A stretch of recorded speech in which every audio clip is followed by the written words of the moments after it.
దేవుడు మంచివాడు అనే మాట సడన్గా ఈ ఉదయకాలం ఎందుకో నా హృదయంలో దేవుడు జ్ఞాపకం చేశాడు. ఇదేమి ఒక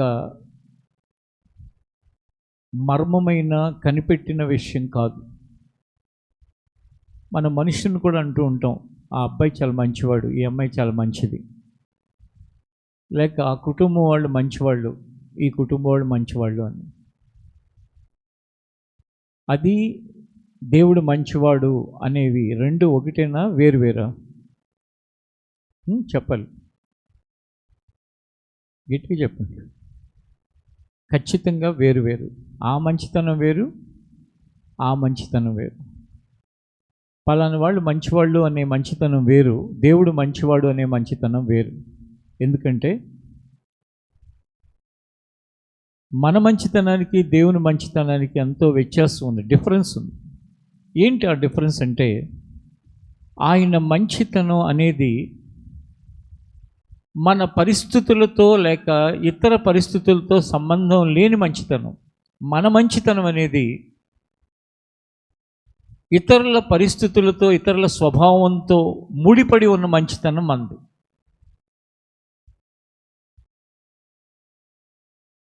కాబట్టి మన మంచితనానికి ఆయన మంచితనానికి అసలు ఏమాత్రం కూడా దరిదాపుల్లో ఉండటానికి కూడా వీలైనంత దూరమైన వ్యత్యాసం ఉంది.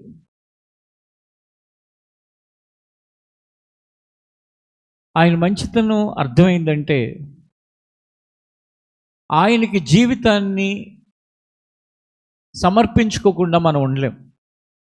ఆయన మంచితనం అర్థమైతే అవసరమైతే మన ప్రాణం కూడా ఆయన కోసం పెడతాం. అలా ప్రాణాలు పెట్టిన వాళ్ళు ఈ భూమి మీద ఎంతోమంది ఉన్నారు. యేసుక్రీస్తు కొరకు తమ ప్రాణాలని, తమ సర్వస్వాన్ని ధారపోసిన వాళ్ళు. ఎందుకంటే ఆయన మంచితనం అంతగా అర్థమైంది కాబట్టి. ఇంగ్లీష్లో ఏమనొచ్చు అంటే, గాడ్ ఈజ్ గుడ్ అని దాని మీద చక్కటి పాటలు కూడా రాశారు. God is good all the time అని, అంటే అన్ని సమయాలలో కూడా ఆయన మంచివాడు. మన మంచితనం మన ఎదుటివారి యొక్క స్వభావాన్ని బట్టి, లేక ఎదుటివారి యొక్క గుణాన్ని బట్టి, ఎదుటివారి యొక్క నిర్ణయాలను బట్టి ఆధారపడి ఉంటుంది. ఇప్పుడు తల్లిదండ్రులే ఉన్నారు, వాళ్ళ మంచితనం ఎప్పటి వరకు అంటే నువ్వు తీసుకునే నిర్ణయాలను బట్టి వాళ్ళ మంచితనం ఉంటుంది. నువ్వు వాళ్ళని వేధిస్తూ, బాధిస్తూ, హింసిస్తూ, రకరకాలుగా దూషిస్తూ ఉన్నావు అనుకోండి, అప్పుడు వేరేగా ఉంటుంది. అందుకే నేను చెప్పేది సహజంగా, జనరల్గా చెప్తాను, లోకంలో జరిగేది. కుమారుల్ని చంపేసే తండ్రులు. ఈ వారంలోనే, అంటే అయిపోయిన వారంలోనే, ఒక తండ్రి ఎన్నిసార్లు చెప్పినా కూడా కొడుకు పని చేయట్లేదండి. వయసు వచ్చింది, ఏ పని చేయకుండా తల్లేమో కూలి పని చేసి డబ్బులు తెచ్చి ఆ ఇంటిని గడుపుతుంది. తండ్రి అనారోగ్యం, కొడుకు ఎంత చెప్పినా వింటలేదు. వయసు వచ్చింది, చక్కగా ఆరోగ్యంగా ఉన్నాడు. చూశాడు. ఇంకా ఒకరోజు ఆయన మధ్యాహ్నం ఎక్కడి నుంచో బయటికి వెళ్ళి వచ్చేసరికి తిని శుభ్రంగా నిద్రపోతుంటే అక్కడున్న ఒక బ్యాటో ఏదో పెట్టి తల మీద కొట్టేసరికి అపస్మారక స్థితిలో పడిపోయాడు కొడుకు. వాళ్ళ కొడుకు చనిపోయాడు అనుకుని తండ్రి లోపలికి వెళ్ళి ఉరిపోసుకుని చనిపోయాడు. తల్లి వచ్చి చూసేసరికి మంచం మీద కొడుకు పడిపోయి ఉన్నాడు. అరే ఏమైందా అని లోపలికి వెళ్ళి చూసేసరికి భర్త ఏమో వేలాడుతున్నాడు చనిపోయి. ఈ కొడుకు కొంచెం కొన ఊపిరితో ఉంటే గబగబా హాస్పిటల్కి తీసుకెళ్తే దారిలోని కొడుకు చనిపోయాడు. అంటే ఆ తండ్రి మంచితనం చూశాడు, కానీ ఒక పర్టికులర్ టైం వచ్చేసరికి ఆ ఓపిక, సహనం నశించిపోయి, కళ్ళ ముందే కన్న తల్లి కష్టపడుతుంటే వీడికి కొంచెం కూడా బుద్ధి లేదు, ఎలాంటి ఉంటే ఏంటి పోతే ఏంటి అనుకున్నాడు. ఆ ఉద్రేకంలో ఏదో నిర్ణయం తీసుకున్నాడు. అంటే మనందరి మంచితనం యొక్క స్థాయి అర్థం అవటానికి నేను ఇది జరిగింది చెప్పాను. కానీ ఆయన మంచితనం ఆయన చాలా చాలా మంచివాడు. ఎక్కడ ఏ పరిస్థితులతోనూ సంబంధం లేని ఆయన మంచితనాన్ని మన ఎడల కనపరిచేవాడు. దీనికి ఇలా కూడా అనుకోవచ్చు. ఎలా అంటే, నీ జీవితం సంతోషంగా సాగిపోతున్నప్పుడు ఆయన మంచివాడు, నీ జీవితం దుఃఖంతో సాగుతున్నప్పుడు కూడా ఆయన మంచివాడు. ఆయన ప్రణాళిక నీకు అర్థమైనప్పుడు మంచివాడు, ఆయన ప్రణాళిక నీకు అర్థం కాని పరిస్థితుల్లోనూ ఆయన మంచివాడు. ఈ పాయింట్లను చాలా జాగ్రత్తగా మీరు అర్థం చేసుకోవాలి. అంటే మన లైఫ్లో ఏ బాధ లేకుండా వెళ్ళిపోతున్నప్పుడు చాలా చక్కగా గాడ్ ఈజ్ గుడ్ అని మంచిగా పాటలు పాడటానికి సంతోషంగా అందరితో చెప్తాం, అప్పుడే మంచివాడు కాదు. నీ జీవితానికి దుఃఖము, ఈ కష్టాలు, ఇబ్బందులు, బాధలు ఉన్న సమయంలో కూడా ఆయన మంచివాడు. అదే సమయంలో మీలో కొంతమంది ఒక మంచి జాబు, ఒక బిజినెస్, పిల్లలు ఒక స్కూలు, ఇవన్నీ రోడ్ మ్యాప్ అంతా చక్కగా కనపడుతూ ఉంటుంది. నీ ప్లాన్స్ అంటే దేవుడు నీ పట్ల కలిగి ఉన్న ప్లాన్ చక్కగా కనపడుతూ ఉంటుంది. అప్పుడు మంచివాడు. అసలు ఆ ఉద్యోగంలో ఉండాలో మానేయాలో అర్థం కావట్లేదు, లేకపోతే ఆ జాబు పోయింది, ఆ బిజినెస్ సరిగా లేదు, దాన్ని ఏమన్నాలంటే దేవుని ప్లాన్ ఏమి అర్థం కాకుండా కన్ఫ్యూజన్గా ఉంది. ఎక్కడ జాయిన్ అవ్వాలో, ఏం చేయాలో, ఏంటో అర్థం కావట్లేదు. అప్పుడు కూడా ఆయన మంచివాడే. అప్పుడు కూడా అంటే ఓవరాల్గా చెప్పాలంటే ఆయన ఎప్పుడుకి మంచివాడే. హల్లెలూయా, హల్లెలూయా. కనుక ఒకసారి మీరు బైబిల్లో నుండి కీర్తనల గ్రంథం 34వ అధ్యాయం 8వ వచనాన్ని తెరిచినట్లయితే అక్కడ ఉన్న వాక్య భాగాన్ని చదువుకుని మనం ముందుకు వెళ్దాం. యెహోవా ఉత్తముడని రుచి చూచి తెలుసుకునుడి. ఆయనను ఆశ్రయించు నరుడు ధన్యుడు. ఒకసారి చదువుతారు మరలా అందరూ వెనక్కి చెప్పండి ఆ మాటని. యెహోవా ఉత్తముడని రుచి చూచి తెలుసుకొనుడి, ఆయనను ఆశ్రయించు నరుడు ధన్యుడు. ఇంగ్లీష్లో ఏమనుందంటే, taste and see that the Lord is good, blessed is the man who trusts in him. ఉత్తముడు అంటే తెలుగులో, ఇంగ్లీష్లో గుడ్. ఉత్తముడని రుచి చూచి తెలుసుకునుడి అంటే ఆయన ఎవరి జీవితంలో అయితే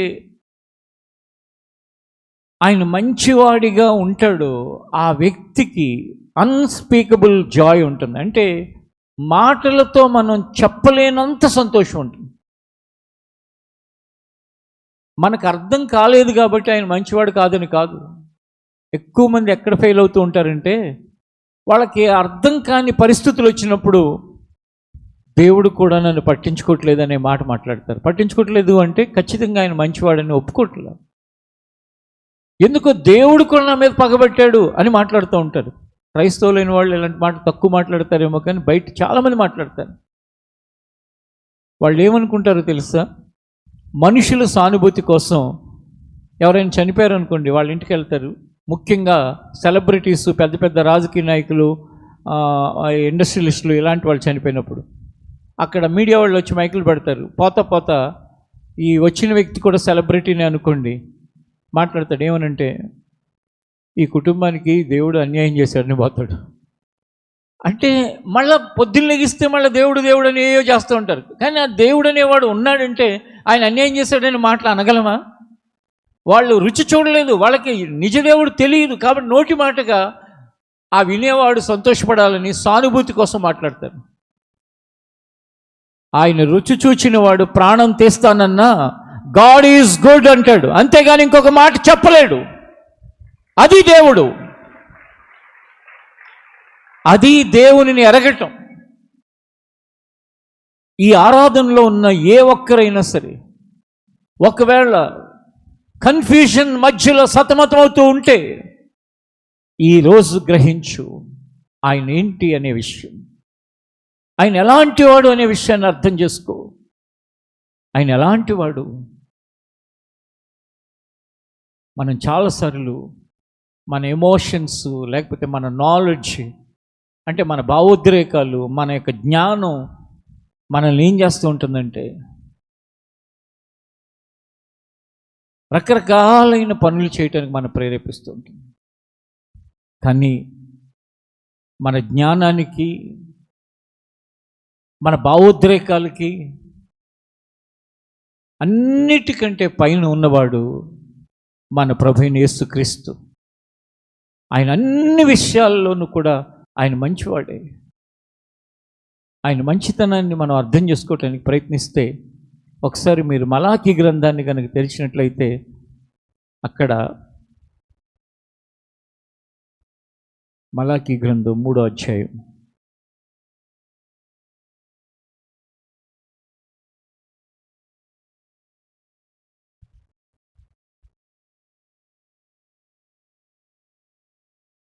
6వ వచనాన్ని చదువుకుందాం.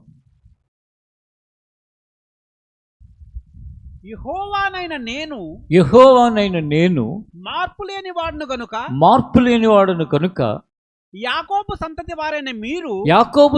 వారైన మీరు లయము కాలేదు. యెహోవానైన నేను, దేవుడు ఏమంటున్నాడో తెలుసా? మార్పు లేని వాడును గనుక. ఏ మార్పు లేకుండా మనలో ఎంతమంది మన జీవితాలలో ప్రేమను కనపరుస్తూ జర్నీ చేస్తున్నాం? ఒకసారి ఆలోచించండి.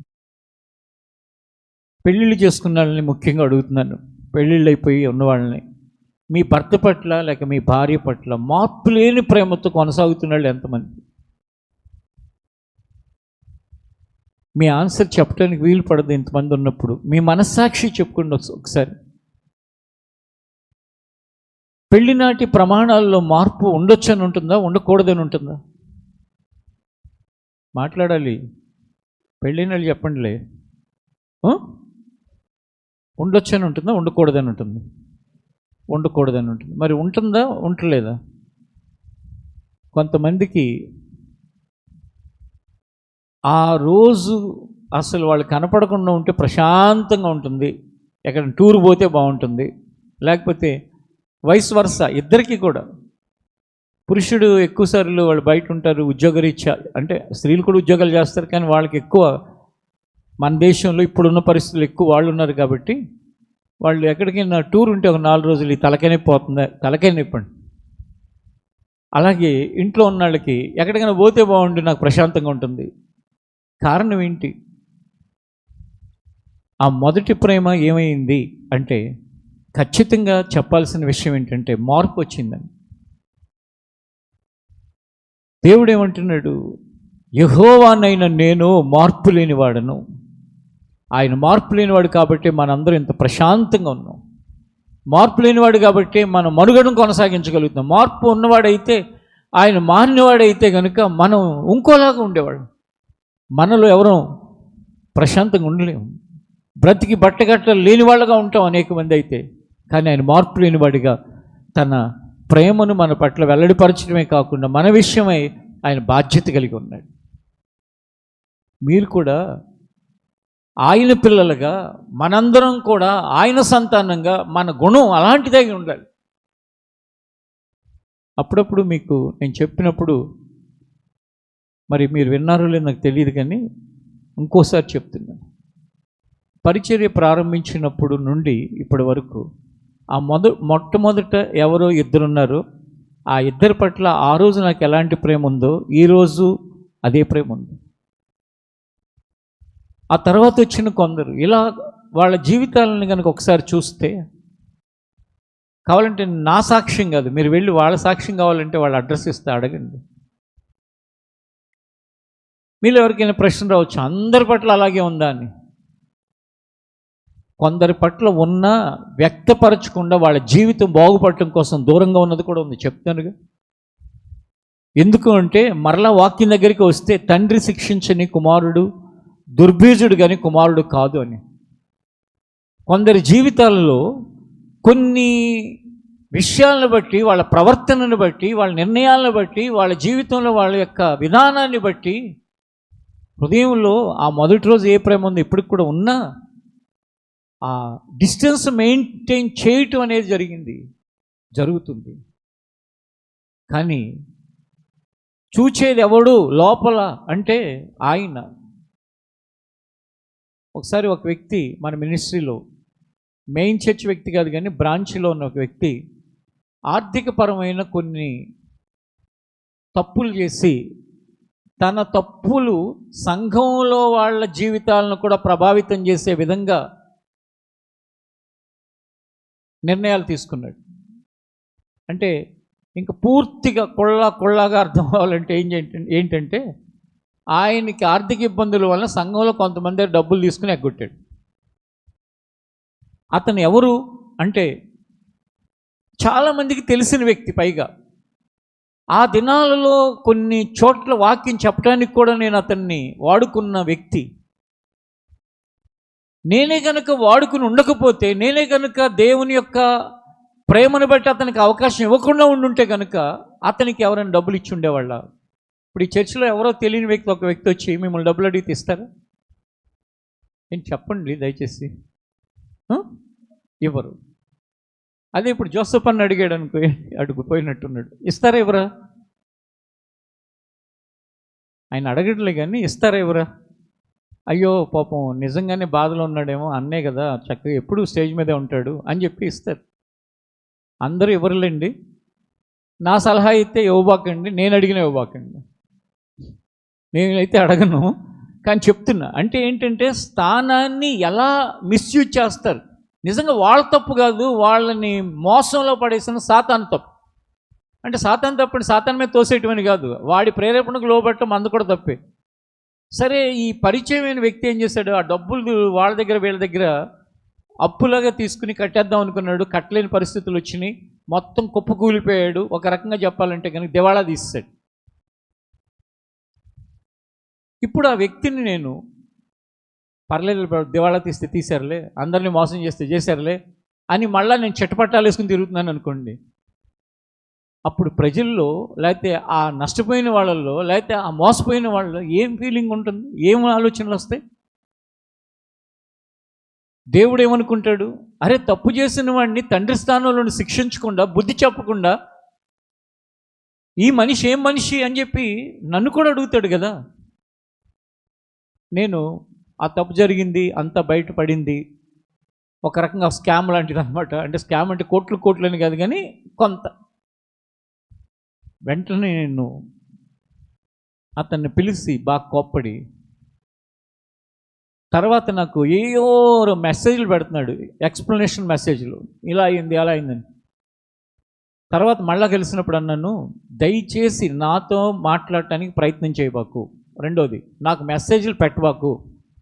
ఏదైనా మెసేజ్ పెట్టాలి, నాకు తెలియాలనుకున్న విషయం ఏదైనా ఉంటే అదిగో పలానా వ్యక్తి ఉన్నాడు కదా మన సహోదరుడు, ఆయనతో చెప్పు, ఆయన నాకు చెప్తాడు. కానీ నాతో డైరెక్ట్గా మాట్లాడటానికి మెసేజ్ పెట్టడానికి ప్రయత్నం చేయబాకు అని గట్టిగా కోప్పడి దూరంగా పెట్టాను. వారాలు జరుగుతున్నాయి, నెలలు జరుగుతున్నాయి. ఒక నెల 15 రోజులు అయిన తర్వాత ఎవరితో అయితే చెప్పమని ఒకరిని పెట్టానో ఆ వ్యక్తిని నేను, బ్రదర్ తినటానికి ఉందో లేదో కొంచెం గమనించుకుంటూ ఉండండి, అప్పుడప్పుడు మాట్లాడుతూ ఉండండి, యోగక్షేమాలు తెలుసుకుంటూ ఉండండి అని మళ్ళీ నేనే చెప్పాను. ఎందుకు చెప్పాను? లోపల ఉన్న ప్రేమను బట్టి. దేవుడి దయ వల్ల కొన్ని సంవత్సరాలు జరిగిపోయింది, ఆయనలో కొంత మార్పు వచ్చి తను ఇప్పుడు కొంచెం డబ్బులు ఎవరికైతే ఇవ్వాలో వాళ్ళకి ఇచ్చుకుంటూ వెళుతున్నాడు. మరలా తిరిగి ఆ మాట్లాడొద్దన్న నిబంధన, లేకపోతే మెసేజ్ పెట్టొద్దన్న నిబంధన, నియమం తీసి కొంచెం మాట్లాడుతున్నాడు. ఎందుకో తెలుసా? దేవుని యొక్క ప్రేమ ఎప్పుడు విచ్చలవిడితనంతో కూడుకున్నది కాదు. దేవుని యొక్క ప్రేమ స్వచ్ఛమైనది, దేవుని ప్రేమ నిజాయితీతో కూడుకున్నది, దేవుని ప్రేమ అది యథార్థమైనది, దేవుని ప్రేమ మారనిది. అలా అని చెప్పేసి మన ఇష్టానుసారంగా ప్రవర్తించడానికి దాన్ని అడ్వాంటేజ్గా తీసుకోకూడదు. అందుకే కొన్నిసార్లు మన ప్రార్థనలు దేవుడు ఎందుకు వినడు అంటే మన జీవితంలో మనకి నేర్పించటానికి ఆయన వినడు అంటే ఏంటంటే ఆయన ఏ సమాధానం రాదు నీకు ప్రార్థన చేసినా సరే. దట్ మీన్స్ దాని అర్థం ఆయన నిన్ను ప్రేమించట్లేదని కాదు, ఆయన నిన్ను ప్రేమిస్తూనే ఉన్నాడు. మనం చదువుకున్న భాగంలో అదే కదా కనపడుతుంది, ఆయన మార్పు లేని వాడను అని చెప్తున్నాడు. యాకోబు సంతానమైన మీరు, యాకోబు సంతానం అంటే ఇశ్రాయేలీలు, వాళ్ళు పాత నిబంధన ఇశ్రాయేలు యూదులు, ఇప్పుడు మనం క్రొత్త నిబంధన ఇశ్రాయేలీలు, అబ్రహాము సంతానం మనము లయము కాము అని చెప్తున్నాడు. అంటే ఆయన యొక్క మంచితనం ఎలాంటిదో అర్థం చేసుకోండి. ఇప్పుడు కీర్తనల గ్రంథం 100వ అధ్యాయం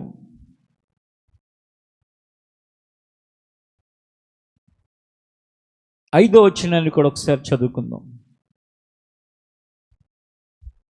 యెహోవా దయాళుడు, ఆయన కృప నిత్యముండును, ఆయన కృప నిత్యము ఉండును, ఆయన సత్యము తరతరములుండును, ఆయన సత్యము తరతరములు ఉండును.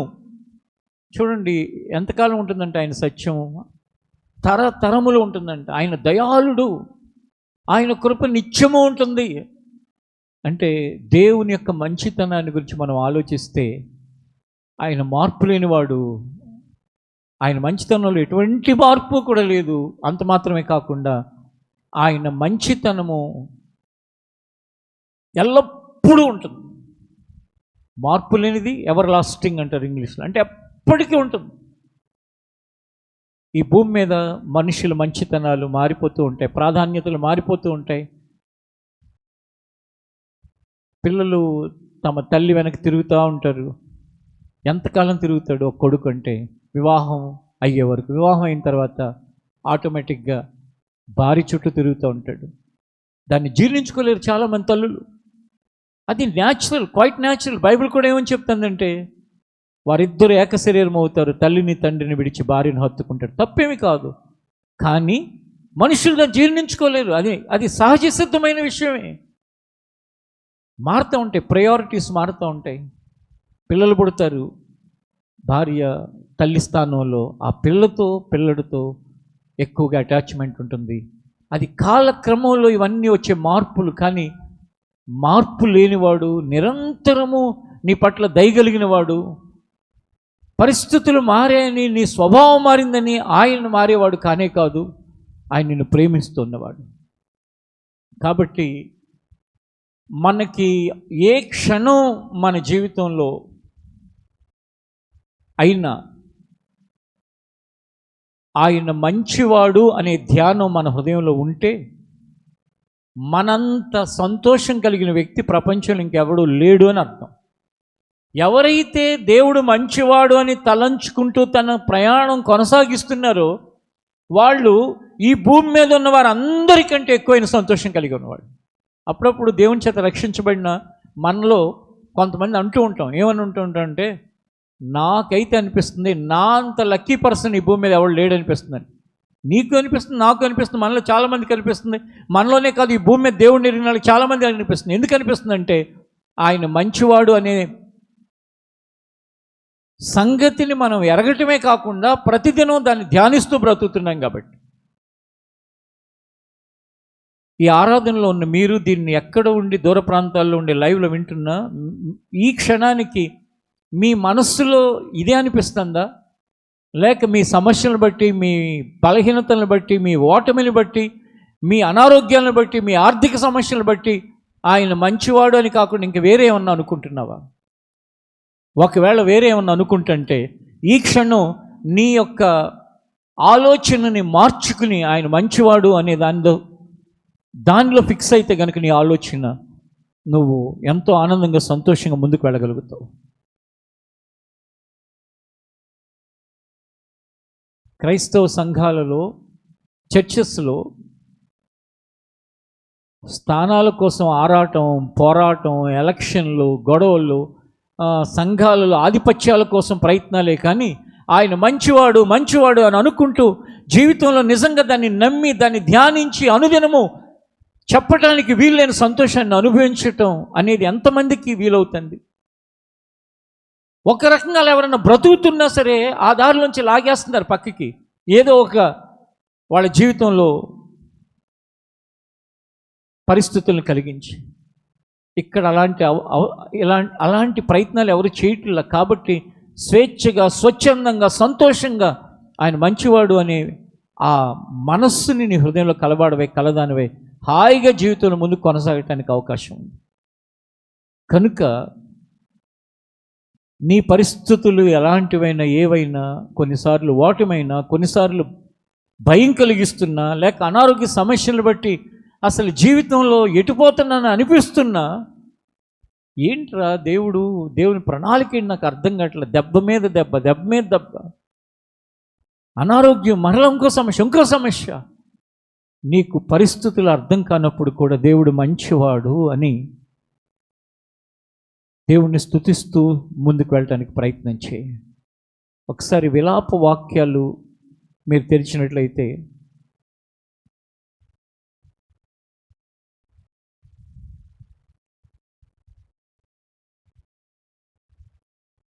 మూడో అధ్యాయం 22, 23 వచనాలు మనం చదువుకుందాం.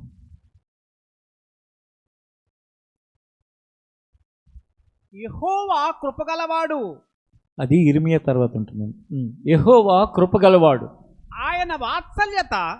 ఆయన వాత్సల్యత ఎడతెగక నిలుచున్నది కనుక మనము నిర్మూలము కాకున్న వారము అనుదినము నూతనముగా ఆయనకు వాత్సల్యత పుట్టుచున్నది. నీవు ఎంతైనా నమ్మదగిన వాడవు. ఆ మాటలో ప్రతి ఒక్కరు కూడా మీ బైబిల్లో చూస్తూ చదివిన దాన్ని విన్నారు కనుక ఒక్కసారి ఆలోచించండి. ఏమనుంది? యెహోవా కృపగలవాడు, ఆయన వాత్సల్యత ఎడతెగక నిలుచున్నది కనుక మనము నిర్మూలము కాకున్న వారము.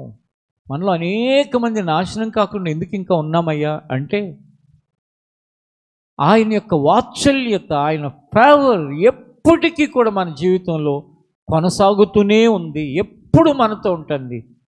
ఎవర్ లాస్టింగ్, ఎప్పటికీ దానికి అంతం అనేది లేదు. మనం ఈ లోకంలో ఉన్న ఈ లోకాన్ని విడిచిపెడితే ఆయన దగ్గరకు ఉంటాం, ఆయనతో కూడా ఉంటాం. మన ఎడతెగని వాత్సల్యత మన ఆయన కనపరుస్తూ మనం నిర్మూలం కాకుండా చూస్తున్నాడు. అంత మాత్రమే కాకుండా అనుదినము నూతనంగానంట మన పట్ల ఆయనకి ఏం కలుగుతుందంటే వాత్సల్యత కలుగుతుందంట. ప్రేమ, ఆప్యాయత, అనురాగముల యొక్క కలయికే వాత్సల్యత. ఆ పదం యొక్క అర్థం ఏంటంటే ప్రేమ, అనురాగం, ఆత్మీయత, వీటన్నిటి కలగలుపు దేవుడు మన ఏళ్ళకు కనపరుస్తూ మన ప్రయాణం కొనసాగిస్తున్నాడు.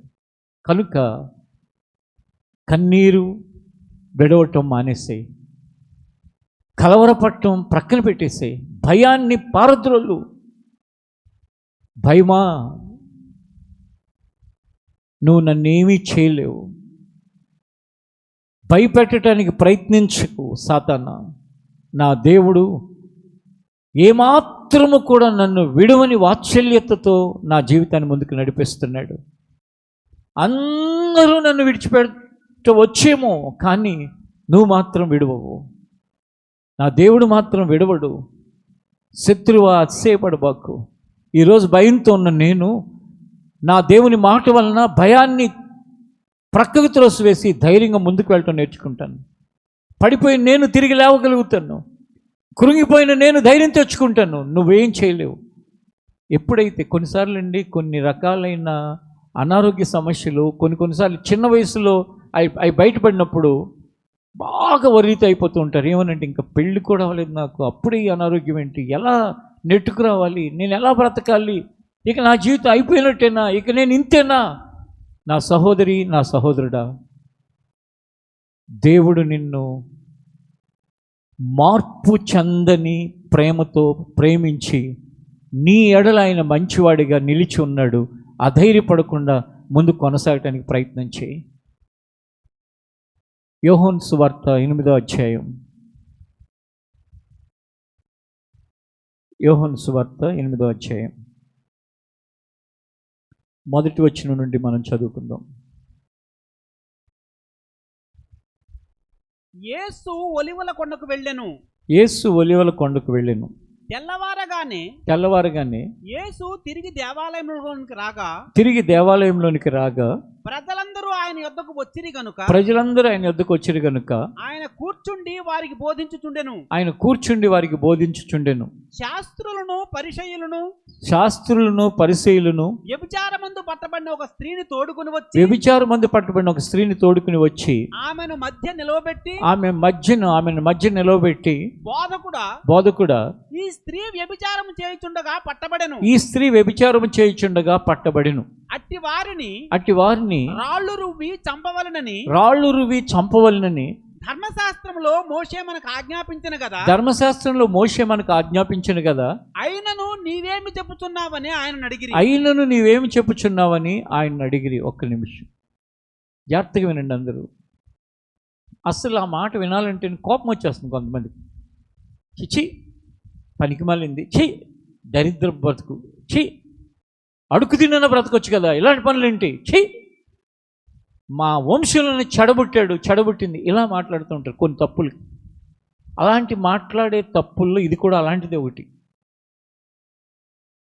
ఆమె డబ్బుకి తన శరీరాన్ని అమ్ముకుని వ్యభిచారపు వృత్తిలో ఉంటున్న ఆమె పట్టబడిందంటే దొరికింది. ఆ రోజుల్లో ధర్మశాస్త్ర ప్రకారం అది భయానకమైన పాపం. ధర్మశాస్త్ర ప్రకారమే కాదు, నూతన నిబంధనలు కూడా తప్పే. అయితే పట్టబడిన ఆ స్త్రీని ధర్మశాస్త్ర ప్రకారం అయితే ఎంత కఠినమైన శిక్ష అంటే రాళ్లతో కొట్టి చంపేయాలి. అలాగున పట్టబడింది, దొరికింది. పరిసయ్యులు శాస్త్రులు ఆమెను పట్టుకుని యేసుప్రభు మధ్యలో నిలబెట్టారు. అప్పుడు ఆయన ఏం చేస్తున్నాడో తెలుసా? మొదటి వచనంలోనే ఉంది కదా, ఆయన అనేక మంది, మొదటి 2 వచనాల్లో ఉంది, వచ్చినప్పుడు వాళ్ళకు బోధిస్తున్న మధ్యలో తీసుకొచ్చారు. ఇప్పుడు సడన్గా ఎవరినో తీసుకొచ్చి ఇక్కడ పెడితే ఎంత ఎంటర్టైన్మెంట్గా ఉంటుంది. ఎంటర్టైన్మెంట్ అంటే అందరూ ఎంత ఇంట్రెస్ట్గా చూస్తుంటారు. ఏంట్రా సడన్గా ఏంటి ఇలా అయింది, ఇప్పుడు ఏమవుతుందా ఎవరేం చేస్తారా అని అనుకుంటారు కదా.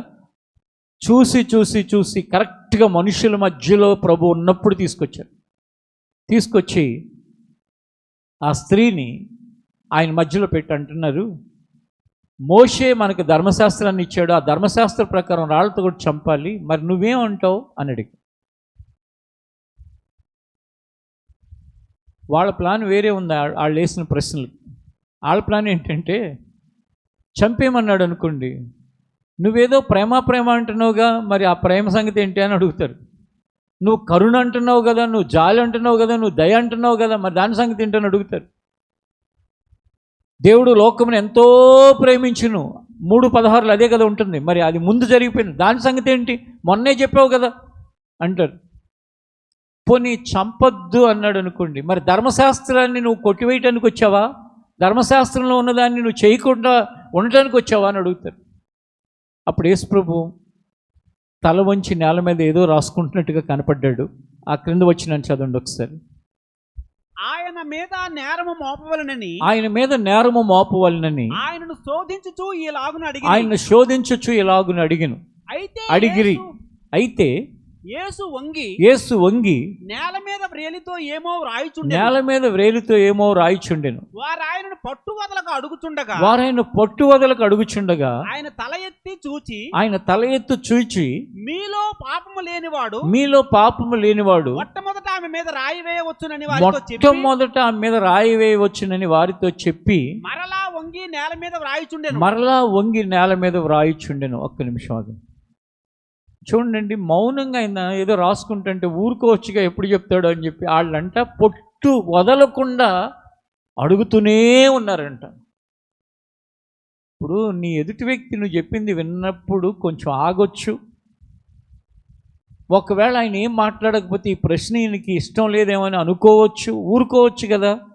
ఇప్పుడు ఏదో ఒకటి చేయకపోతే ఏమైనా ఆకాశం నుండి ఏదైనా వచ్చి వాళ్ళ మీద పడుతుందా? కానీ వీళ్ళ ఉత్సాహం, వీళ్ళ కుతూహలం ఏంటంటే ఇప్పుడు యేసు ప్రభు వీళ్ళందరి ముందు తప్పుడు వాడిగా అయిపోవాలి. ఏ ఆన్సర్ చెప్పినా కూడా ఇక దొరికిపోయాడు మనకి. మొదటిది చెప్పాడా రాళ్ళతో కూడా చంపేయండి అని, ఆయన ఇచ్చే సందేశాలకు విలువ లేకుండా పోతుంది. పోనీ వద్దని చెప్పాడా, మోషే ఇచ్చిన ధర్మశాస్త్రానికి వ్యతిరేకి అని మనం ప్రచారం చేసుకోవడానికి దొరుకుతుంది. 2 ఆన్సర్లు మనకి అనుకూలంగా ఉన్నాయి. ఒక్కటి గుర్తుపెట్టుకోండి, నీ జ్ఞానంతో అనుకునే 2 మార్గాలు కాదు, దేవుడికి 3వ మార్గం కూడా ఉంటుంది. నీ జ్ఞానంతో నువ్వు ఆలోచించే 10 మార్గాలే కాదు, దేవుడు నీ కోసం ఒక నూతనమైన మార్గాన్ని కూడా సిద్ధపరచగలడు. నువ్వు ఎవరివైనా ఏ పరిస్థితుల్లో ఉన్నా. వీళ్ళకి అనుకుంటున్నారు ఎస్ ఆర్ నో రెండే ఉంటాయి అనుకున్నారు. కల్లో కూడా వాళ్ళు ఊహించలా. ఆయన ఒక మాట చెప్పాడు, మీలో పాపం లేని వాడు ఎవడో మొదట రాయి వేయండి ఒకసారి అన్నాడు. ఆ తర్వాత మరలా వంగి నేల మీద వ్రాయిచుండెను. 9వ వచనం చదువు. వారు ఆ మాట విని పెద్దవారు మొదలుకొని చిన్నవారి వరకు ఒకని వెంట ఒకడు బయటికి వెళ్ళిరి. యేసు ఒక్కడే మిగిలెను. ఆ స్త్రీ మధ్యను నిలవబడి ఉండెను. యేసు తల ఎత్తి చూచి అమ్మా వారెక్కడ ఉన్నారు? ఎవరును నీకు శిక్ష విధింపలేదా అని అడిగినప్పుడు ఆమె లేదు ప్రభువా నేను. అందుకు యేసు నేను నీకు శిక్ష విధింపను. నీవు వెళ్ళి ఇక పాపము చేయకమని ఆమెతో చెప్పెను. హల్లెలూయా, హల్లెలూయా. ఎవరైనా మిగిలారా అక్కడ? ఇంకా ఎవ్వరూ మిగలలేదంట. ఆయన తల ఉంచుకుని రాస్తున్నాడు కదా, ఆయన కనపడలే. వీళ్ళు ఎడిపోయారని ఏరమ్మా వాళ్ళంటే ఎవరు లేరయ్యా. ఏం చేయలేదయ్యా. నేను కూడా ఏం చేయను, ఇక మీదట నువ్వు పాపం చేయకు. ఆమె జీవితానికి ఆయన ఎంత మంచివాడిగా అలాగ నిలబడ్డాడు చూడండి. వాళ్ళందరూ పాపం చేశారు కాబట్టి రాళ్ళు వేయలేదు. ఈయన ఏ పాపం లేనివాడు, ఆమెను చంపొచ్చు, కానీ నేను కూడా నీకు శిక్ష విధించను. నిజమైన ప్రేమ మారనిది, మార్పు లేనిది అనేది ఎంత వాస్తవమో, ఆయనలో ఏ మార్పు లేదు అనటం కూడా అంతే వాస్తవం. ఆ మార్పు లేకపోవడానికి ప్రధాన కారణం ఏంటంటే ఆయన మంచివాడు. చివరిగా మన జీవితాల్లో మనం అర్థం చేసుకోవాల్సిన ముఖ్యమైన అంశం ఏంటంటే, కన్క్లూజన్లో మనం కూడా ఆయన ఎలాగూ మంచివాడో ఆ మంచితనాన్ని కలిగిన వారమై బ్రతకవలసిన వారమై ఉన్నాం. మానవ సంబంధమైన మంచితనం కాదు, దైవ సంబంధమైన మంచితనం మారనిది. దైవ సంబంధమైన మంచితనం స్థిరంగా నిలబడి ఉండేది. దైవ సంబంధమైన మంచితనం అంతము వరకు కూడా ఉండేది. ఒక భర్త తన భార్యని వివాహం నాటి నుండి ఎప్పటికీ ఒకలాగానే ప్రేమిస్తే ఆ భార్య ఎంత ధన్యురాలుగా ఉంటుంది. ఒక భార్య తన భర్తని వివాహం అయిన అనంతరం నుండి ఎప్పటికీ ఒకేలాగా ప్రేమిస్తే ఆ వ్యక్తి ఎంత ధన్యుడిగా ఉంటాడు. ఒక కుమారుడు తన తల్లిదండ్రుల్ని ఎప్పటికీ ఒకేలా ప్రేమిస్తే, ఎప్పటికంటే ఎప్పటి వరకు అంటే వారి ఆఖరి శ్వాస వరకు ప్రేమిస్తే వాళ్ళు ఎంత ధన్యులుగా ఉంటారు. ఆయన మంచితనం మానవుడి జీవితంలో కనుక కలిగి ఉంటే అలాంటి వాళ్ళు ఎక్కడ ఉంటారో ఆ చుట్టుపక్కల ఉన్న వాళ్ళందరూ హాయిగా బ్రతుకుతారండి. అలాంటి వాళ్ళు ఏ పని చేస్తారో ఆ పని అంతా దీవించబడుతున్నాయండి. ఎవరు అంటే, దేవుడు ఎలాగును మంచివాడో అలాంటి మంచితనం ఎవరు కలిగి ఉంటే వాళ్ళ ద్వారా కుటుంబాలు, వాళ్ళ ద్వారా సమాజం, వాళ్ళ ద్వారా సంఘాలు, వాళ్ళ ద్వారా సమస్త ప్రజలు దీవించబడతారు. ఈ ఆరాధనలో ఈ వాక్యం విన్న మన జీవితాల్లో మొదట మన జీవితం కొరకు ఆయన ఎల్లప్పుడూ మంచివాడు అనే విషయాన్ని ప్రారంభంలోనే దేవుడు గుర్తు చేసినట్లు, నీకు అనుకూల సమయాల్లోనే కాదు ప్రతికూల సమయంలో కూడా ఆయన మంచివాడే. నీ సంతోషకరమైన సమయాల్లో కాదు, నీ దుఃఖ సమయాల్లో కూడా ఆయన మంచివాడే. అలాగే ఆయన ప్రణాళిక అంతా నీకు అర్థమైనప్పుడే కాదు, ఆయన ప్రణాళిక నీకు అర్థం కాని సిచ్యువేషన్స్ నీలో వచ్చినప్పుడు కూడా ఆయన మంచివాడే అనుకుంటూ సాగిపోతే మనం ఎంతో ఆనందంగా సంతోషంగా ముందుకు వెళ్తాం. రెండవది, మనం ఆయన మంచితనాన్ని కలిగి బ్రతికితే కనుక బ్రతికినంతకాలం మనల్ని బట్టి అడుగడుగున ఏం జరుగుతుందో తెలుసా, దేవునికి నీరాజనాలు పడతారు. అంటే ఏంటంటే, ఆ దేవుడు ఎంత గొప్పవాడండి, ఇది ఇలాంటి వ్యక్తుల్ని భూమి మీద ఉంచాడండి, ఆ దేవుడు ఎంత గొప్పవాడండి, ఇలాంటి వాళ్ళు ఈ సమాజంలో ఉన్నారండి, ఇలాంటి వాళ్ళ ప్రార్థనలు బట్టి ఇంకా ఈ భూమి మీద ఈ పరిస్థితులన్నీ ఎంతో కొంత మంచిగా ఉన్నాయండి. అంటే మనం గనుక దేవుని మంచితనాన్ని ఈ భూమి మీద కనపరిస్తే మన ద్వారా దేవుడికి ఎనలేని కీర్తి, ఎనలేని ఘనత, ఎనలేని మహిమ కలుగుతుంది. ఈ దేశంలో దేవుణ్ణి దూషిస్తున్నారంటే అవమానిస్తున్నారంటే దానికి ప్రధాన కారణం ఏంటో తెలుసా? ఆయన మంచితనాన్ని కలిగి అనేకులు లేకపోవటమే కారణం. ఆయన ఒకటి చెప్తే వీళ్ళు ఒకటి చేస్తారు. ఆయన ప్రేమించు క్షమించు అంటే తొడలు కొడుతూ ఉంటారు. ఇంకా అవన్నీ చెప్తే చాంతాడన్ని ఉన్నాయి. అవన్నీ ఎందుకు కానీ మీ ఎల్లో కొంతమందికి సమాజం గురించి తెలిసిన వాళ్ళకి తెలుసు. పూర్తిగా దేవుని నామం దూషణ పాలవుతానికి కారణం ఏంటంటే ఆయన మంచితనం లాంటి మంచితనం లేకుండా బ్రతుకుతున్న ప్రజలు. కానీ సంఘముగా సహవాసంగా మనందరము కూడా ఈరోజు దేవుడు మనతో మాట్లాడిన ఆ మాటను బట్టి మన పరిస్థితులన్నిటికీ ఆయన మంచివాడని ఎల్లప్పుడూ తలంచుకుంటూ మనం కూడా ఆయన మంచితనాన్ని కలిగి ఈ భూమి మీద కొనసాగాలని నిర్ణయం తీసుకుని మనం ముందుకు సాగుదాం. అట్టి భాగ్యాన్ని ధన్యతని ప్రభు మనందరికీ దయచేయనుగాక. ప్రార్థన చేసుకుందాం. లేచి నిలబడింది.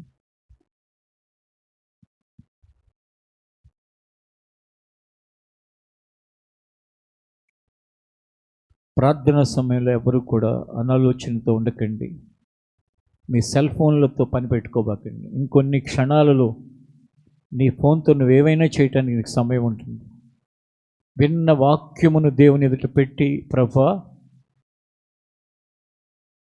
గాడ్ ఈజ్ గుడ్ అనే మాట, దేవుడు మంచివాడు, దేవుడు దయాళుడు, దేవుడు కృప కలిగిన వాడు, దేవుడు కరుణా వాత్సల్యతలు కలిగిన వాడు, దేవుడు మారనివాడు, దేవుని యొక్క కృప శాశ్వతము ఉంటుంది, శాశ్వత కాలం ఉంటుంది. దీనిని నేను ఎల్లప్పుడూ నా ధ్యానంగా మార్చుకోవటానికి సహాయం చేయి.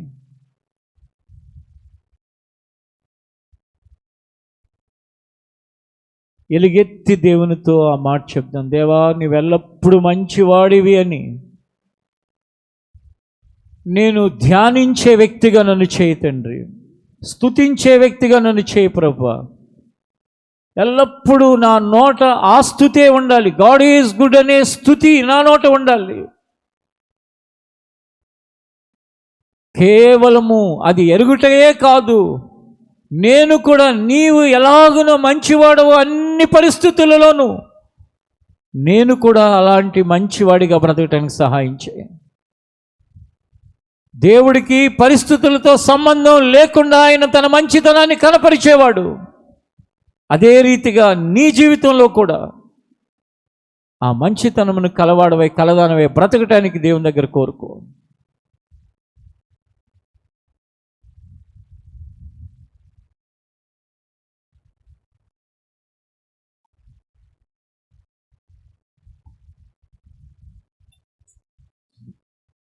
ఆయన మంచితనం నీకు అర్థమైతే నీలో ఉన్న భయం పారిపోతుంది.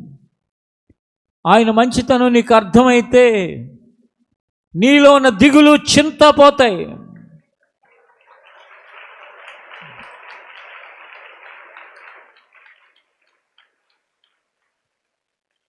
అపవాదిని నువ్వు తేలికగా గెలవగలుగుతావు ఆయన మంచితనాన్ని కనుక నువ్వు సరిగా అర్థం చేసుకుంటే. వాడు ఏం చేయలేడు ఇక నిన్ను.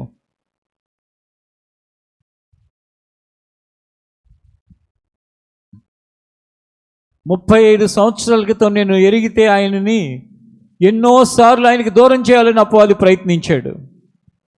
లేక ఎన్నో విధాలుగా నష్టపోయేటట్లు చేయడానికి ప్రయత్నించాడు. కానీ ఆయన మంచివాడనే సందేశం వాటన్నిటి నుంచి నన్ను కాపాడగలిగింది, నిన్ను కూడా కాపాడగలదు.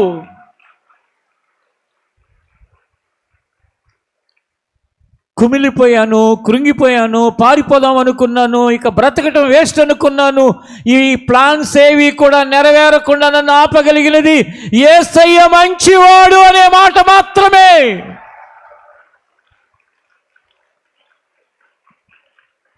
అదే మాట ఈ మధ్యాహ్నం నీ జీవితానికి మేలు చేయగలదు. ఒక్క మాట దేవునితో చెప్పు, దేవా అది ఎలాగూ జరుగుతుందో నాకు అర్థం కావట్లేదు, కానీ నువ్వు మంచివాడు అనే మాట ద్వారా నా జీవితానికి మేలు జరిగేటట్లుగా నువ్వు సహాయం చేయ. అడుగు దేవుణ్ణి, ప్రాధేయపడు దేవుని సన్నిధిలో. దేవా నేను కూడా నీవు ఎలాంటి మంచివాడు అలాగున ఆ మంచితనానికి కలిగి బ్రతకడానికి నన్ను నడిపించను అడుగు.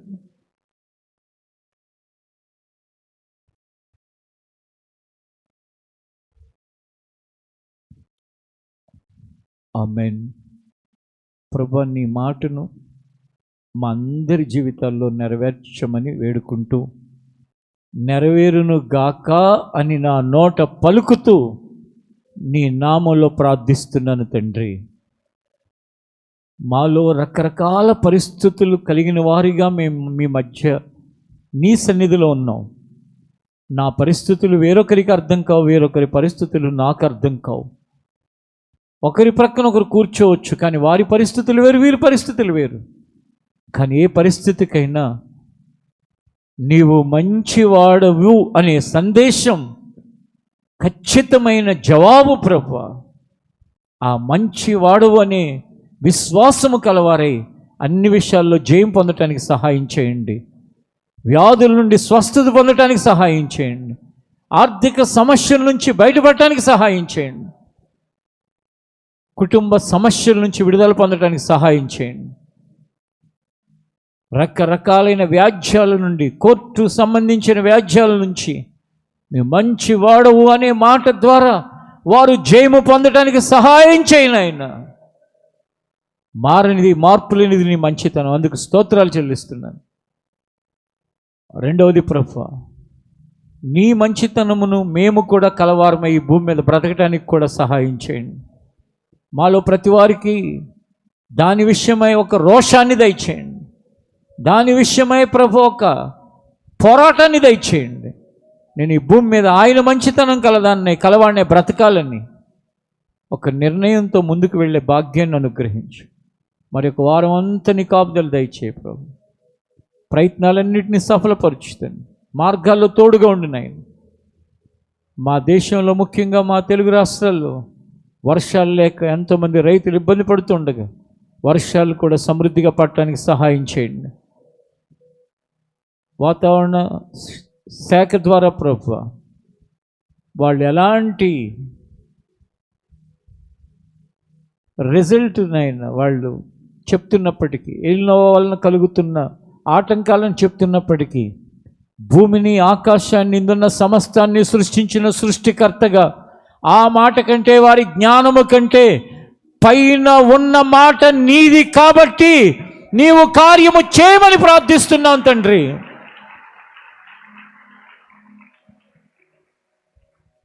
మానవ జ్ఞానమునకు మించిన అత్యున్నతమైన జ్ఞానము కల దేవా, మా ప్రార్థనల ద్వారా మీ కనికరమును చూపించిన ఆయన, మా కన్నీటి ద్వారా పరిస్థితులు మార్చు తండ్రి. ఎంతోమంది, మేమైతే ఇక్కడ నెమ్మదిగా ఉన్నాం, కానీ ఎంతోమంది కరువుతో అల్లాడే పరిస్థితులు, జంతువులు, పశువులు కరువుతో అల్లాడుతున్న పరిస్థితులు ఉన్నాయి. ఖచ్చితంగా మార్పు కలుగు చేయి. రాబోయే దినాలలో ఈ సీజన్లో గొప్ప కార్యాన్ని జరిగించినాయి. నిశ్చయముగా మేలు చేయండి. ప్రార్థనలు వింటున్న మంచివాడా, నీకు స్తోత్రాలు, నీ కృతజ్ఞతలు చెల్లిస్తూ మమ్మల్ని, మా కుటుంబాన్ని, మా దేశాన్ని, మా సమాజాన్ని అంతటిని మీ చేతులకు అర్పిస్తూ యేసు నామములో అడుగుచున్నాం తండ్రి, ఆమేన్. గమనించండి, చివరి ఆశీర్వాదం కోరస్లోకి వెళ్ళే ముందు జూలై ఆగస్టు మ్యాగజైన్ ప్రింట్ అయ్యి వచ్చింది. అక్కడ స్టాల్స్ దగ్గర ఉంటుంది. ఈ మ్యాగజైన్ తీసుకుని చదివి ఆత్మీయంగా మరిన్ని విషయాలు తెలుసుకోవాల్సిందిగా, ఆత్మీయంగా ఇంకా ముందు కొనసాగవలసిందిగా కోరుకుంటున్నాను. ఆశీర్వాదం కోరుస్తూ మనం ముగింపులకు వెళ్దాం. ఆశీర్వదించుము మమ్ము దేవా, నిందైన దీవెనతో పంపుమయా.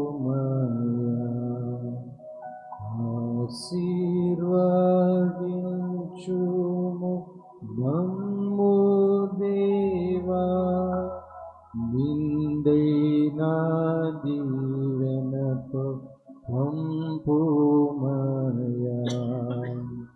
నీదు సన్నిధిలో మేము నిలచి పొందేదామిన్న మేలులను,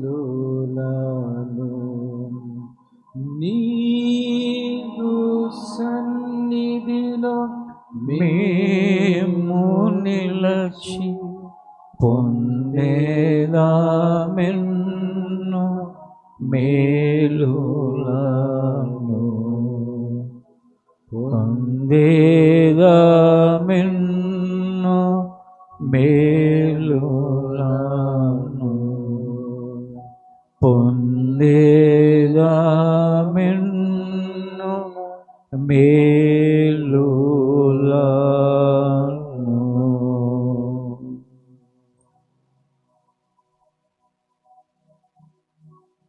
తండ్రి అయిన దేవుని ప్రేమ, కుమారుడు రక్షకుడు అయిన యేసుక్రీస్తు కృప, పరిశుద్ధాత్మ దేవుని ఆదరణ సహవాసము ఇక్కడ కూడి ఉన్న మనకు సకల పరిశుద్ధులకు అనుగ్రహించి నడిపించునుగాక.